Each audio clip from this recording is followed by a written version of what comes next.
ஓம் கஜானனம் பூதகணாதிசேவிதம் கபித்தஜம்பு பலஜார பஜ்ஜிதம் உமாசுதம் சோக விநாசகாரணம் நமாமி விக்னேஸ்வர பாதபங்கஜம். வணக்கம், நான் உங்கள் அஸ்ட்ரோருண். இன்றைய தலைப்பிலே நாம் பார்க்க போவது, ஒருவருக்கு 40 வயசு ஆகிவிட்டால் அவருடைய ஜாதகம் பலன் கொடுக்குமா கொடுக்காதா, பேசுமா பேசாதா அப்படிங்கிறத பற்றி தான் இந்த பதிவில் நம்ம பார்க்க போகிறோம். ஒரு ஜாதகம் எழுதும் பொழுது முதலில் எதை எழுதுவார்கள் என்றால், ஜோசியர் ஜனனி ஜன்ம சவிக்கியானாம் வர்த்தனி குல சம்பந்தாம் பதவிபூர்வ புண்ணியானாம் லிக்தையே ஜென்ம பத்திரிகா. இதனுடைய அர்த்தம் என்னன்னு பார்த்தீங்கன்னா, ஓர் உயிர் இந்த லோகத்திலே பிறந்துவிட்டால் பூர்வ புண்ணிய பாவ புண்ணிய பலன்களை அனுபவிக்கவே இந்த பிறவினை எடுத்திருக்கிறாய். அதன் விளைவுகள் எல்லாம் இந்த பிறவியில் நீ அனுபவிப்பாய். இதையே நான் ஜென்ம பத்திரிகையாக எழுதுகிறேன். அப்படிங்கிறத நான் இந்த மேலே சொன்ன ஜனனி ஜென்ம சவிக்கியானம் அதனுடைய அர்த்தம், விளக்கம். அதுதாங்க நான் மேலே சொன்ன வார்த்தைக்கு அர்த்தம். இப்போ பார்த்தீங்கன்னா, ஒரு சிலர், அப்பா உனக்கு 40 வயசு ஆயிடுச்சுப்பா, உன் ஜாதகத்தை மூளையில் தூக்கி போட்டிருப்பா, உன் ஜாதகம்லாம் இனிமேல் பேசாது. அது என்ன பேசும் பேசாதுன்னு தெரியல, உனது ஜாதகம் பலன் கொடுக்குமா கொடுக்காதா அப்படின்னு தான் சொல்லணும். இனிமேல் உன்னுடைய மகனின் ஜாதகம்தான் பேசும், உன் ஜாதகம்லாம் இனிமேல் பலன் சொல்லாது.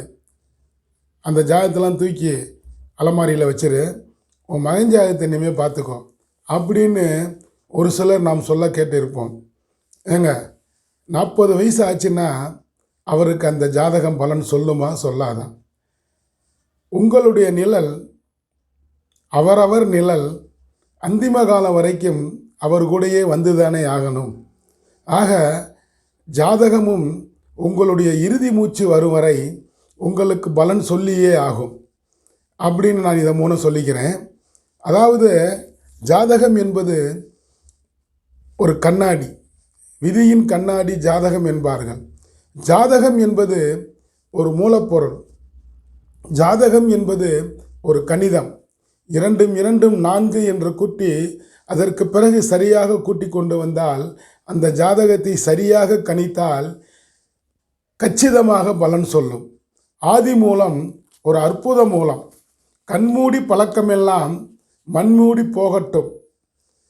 அதாவது கண்ணை மூடிக்கிட்டு போகிற போக்கில் எதையாவது சொல்லிட்டு போயிடக்கூடாது. அப்பா உனக்கு 40 வயசு ஆயிடுச்சு, இனிமேல் உன் ஜாதகம் அப்படிதான், என்னத்தை பலன் சொல்ல போகுது அப்படிங்கிறதெல்லாம் ஒரு சில பெருசுகள் சொல்லி வச்சிருக்கிறாங்க. விதியின் கண்ணாடி ஜோதிடம் என்பார்கள். அப்போ விதியின் கண்ணாடி எதுன்னு பார்த்தீங்கன்னா ஜாதகம் தாங்க. எதிர்காலத்தை தெரிந்து கொண்டு அதற்கு ஏற்ப நாம் ஜமயோஜிதமாக நடந்து கொண்டால் நல்லதே நடக்கும். 40 வயதில் ஒருவருக்கு சுக்கிர திசை ஆரம்பிக்குதுங்க. சுக்கிரன் அந்த நபருக்கு யோகத்தை கொடுக்கக்கூடிய இடத்துல இருக்கிறாருன்னு வச்சுக்கோங்க. அப்போ சுக்கிர திசை அவருக்கு நல்லதை செய்துதானே ஆகும். சுக்கிர திசை என்பது ஒரு 20 வருடம் அவருடைய வாழ்க்கை பிரகாசமாக இருக்கும். அப்போ ஒருத்தர் பிறக்கும் பொழுது சந்திர திசை ஒரு 5 வருஷம்னு வச்சுக்கோங்க.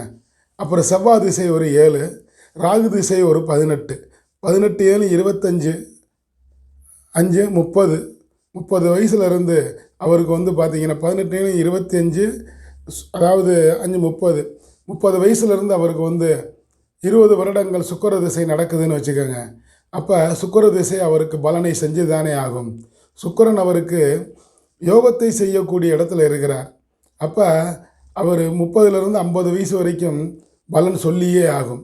அப்போ நம்ம என்ன பண்ணுறோம், 40 வயசுக்கு மேலே ஜாதகம் பேசாது அப்படின்லாம் அந்த ஜாதகத்தை ஒதுக்கி வைக்கக்கூடாது. இது ஒரு அபத்தம் என்றே சொல்லுவேன். 40 வயசு இல்லைங்க, 80 வயசு ஆனாலும் அவருடைய ஜாதகம் அவருக்குரிய பலன்களை கொடுத்தே தீரும். இதில் எந்த மாற்று கருத்தும் கிடையாதுங்க. எனவே 40 வயதை தாண்டியவர்கள் எல்லாம் உங்கள் ஜாதகத்தை பத்திரமாக வச்சுக்கோங்க. ஒருத்தர் மேஷ லக்கணம், உதாரண ஜாதகத்தை பார்ப்போம். இப்போ ஒருத்தர் மேஷ லக்கணம், லக்னாதிபதி செவ்வாய் 10 மகரத்தில் போய் உச்சம் பெறுகிறார். மேஷ லக்கணத்திற்கு பாக்கியாதிபதி குரு 4ஆம் இடத்துல கடகத்தில் போய் உச்சம் பெறுகிறார். சந்திரன் 10ல் உத்திராட நட்சத்திரம். ஒரு குரு திசை ஒரு 5 வருடம். சூரிய திசை பிறக்கும் பொழுது உத்திராடம் என்றால் சூரிய திசை தான் முதல் திசையாக இருக்கும். சூரிய திசை ஒரு 5 வருடம். அதற்கு பின்னால் செவ்வாய் திசை ஒரு 7, ராகு திசை ஒரு 18. அப்போ 18 7 25 5 30 சூரிய திசை வேறு நடக்குது.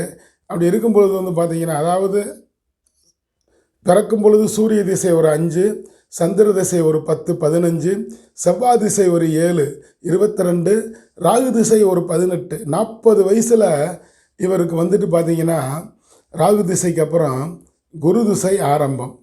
குரு மேஷ லக்கணத்திற்கு யாருன்னு பார்த்தீங்கன்னா யோகாதிபதி, பாக்கியாதிபதி. அந்த யோகாதிபதி கடகத்திலே போய் உச்சம் பெறுகிறார். அப்போ இவருக்கு குரு திசை 16 வருடங்கள் யோகத்தை செய்தே தான் ஆக வேண்டும். அப்போ 40 வயசில் இந்த ஜாதகத்தை தூக்கி போடலாமா? 40 வயசுக்கு மேலே தான் இவருக்கு யோகமே ஆரம்பிக்கிறது. அப்போ பார்த்தீங்கன்னா அந்த பாக்கியாதிபதி குரு லக்னாதிபதி செவ்வாயை பார்க்கிறார். அப்போ குருமங்கள யோகம் இவருக்கு 40 வயதில் வருகிறது. குரு மகரத்தில் இருக்கும் சந்திரனை பார்க்கும் பொழுது உத்திராட நட்சத்திரம் இல்லையா, குரு மேஷ லக்கணத்திற்கு 4ஆம் இடமான கடகத்தில் இருந்து மகர ராசியை சந்திரனை பார்ப்பதால் குருச்சந்திர யோகமும் கூடி இவருக்கு யோகம் அதிகரித்து விடுகிறது. அப்போ இவருக்கு 40 வயசுக்கு மேலே தான் யோக திசையை ஆரம்பிக்கிறது. அப்போ நம்ம 40 வயசில் ஜாதகத்தை தூக்கி வச்சிடலாமா? வைக்கக்கூடாதுங்க.